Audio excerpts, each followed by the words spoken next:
ஆறுகள் நம்ம வாஸ்து படிக்கிறோம், தெரிஞ்சுக்கிறோம். இதெல்லாம் நான் அதில் சொல்லியிருக்க மாட்டேன் கிளாஸ் எடுக்கும்போது. கிழக்கிலிருந்து மேற்கே ஓடுதா, மேற்கிலிருந்து வடக்கே ஓடுதா, வடக்கிலிருந்து தெற்கே ஓடுதா, இப்படிலாம் பார்க்கணும். சில ஆறுலாம் பார்த்தீங்கன்னா வடக்கு தெற்கு வந்து அப்படியே மேற்குலாம் போகும், வளைஞ்சி போகிறதுலாம் இருக்கும்.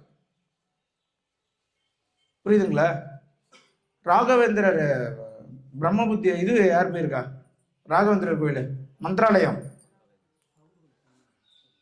போயிருக்கீங்களா? அங்கே குளிச்சிருக்கீங்களா? எல்லா டைமும் தண்ணி போகாது, சில நேரங்கள் பாறையாக இருக்கும். அந்த பாறையிலே சில பேர் நின்று ஒரு சின்ன ஜக்கு வச்சு முண்டு குளிக்கிற ஆள்லாம் இருக்கிறாங்க. காரணம் என்னன்னா, இதுதான் காரணம். நம்ம குளித்த ஆறு யாரு பார்த்தீங்க? எந்த திசையிலேருந்து எந்த திசை போகுதுன்னு? வடக்குல இருந்து தெற்க போகுது. இதே வடக்குல இருந்து தெற்க போற ஆறு இன்னொரு ஆறு எங்க இருக்குது? இதே வடக்குல இருந்து தெற்கு ஆறு ஓடுது. எங்க ஓடுது?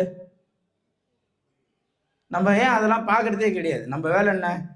இன்ஸ்டாகிராமு, ஃபேஸ்புக்கு, வேற எதனா பரிகாரம், கருங்காலி, பெர்மிடு, மோதிரம்.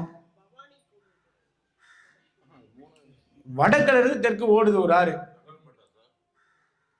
இங்கே இந்த ஆறை பற்றி சிறப்பு நான் அவர் சொல்கிறேன், ஐயாவை சொல்கிறேன். அவரே சொல்லிட்டா, அது இன்னும் நல்லா இருக்கும். எப்பவுமே ஆறு, நம்ம எவ்வளோ ஆறுகள் இருக்குது தமிழ்நாட்டில், ஆறுடைய சிறப்பே தெரியல. ஆற்றுல குளிங்க சொல்லி ஒரு வீடியோவே போட்டேன். அது மட்டும்தான் தண்ணி அடிச்சின்னு போகும், மற்றதெல்லாம் தண்ணி தேங்கி நிற்கும். ஆற்றுல எதிர்நோக்கி நின்று குளிக்கணும்னு சொல்லுவேன். போகிற திசையில் நிற்காதீங்க, இப்படி எதிர்நோக்கி நின்று திசை குளிங்க, உங்களோட பிரச்சனைக்கு தீர்வு கிடைக்கும் நிறைய சொல்லியிருப்பேன். அந்த ஆறை பற்றி சொல்லுவார். இப்போ சொல்லி முடித்ததும் எல்லாம் ஃபோனை கொடுத்துருங்க. கரெக்டாக நான் 1.5 மணி நேரமாக 2 மணி நேரமாக சொல்லுவேன். தியானம் பண்ணுறோம். தியானம் முடிச்சுட்டு அடுத்தது என்னன்றதை நம்ம தகவல் சொல்லுவோம்.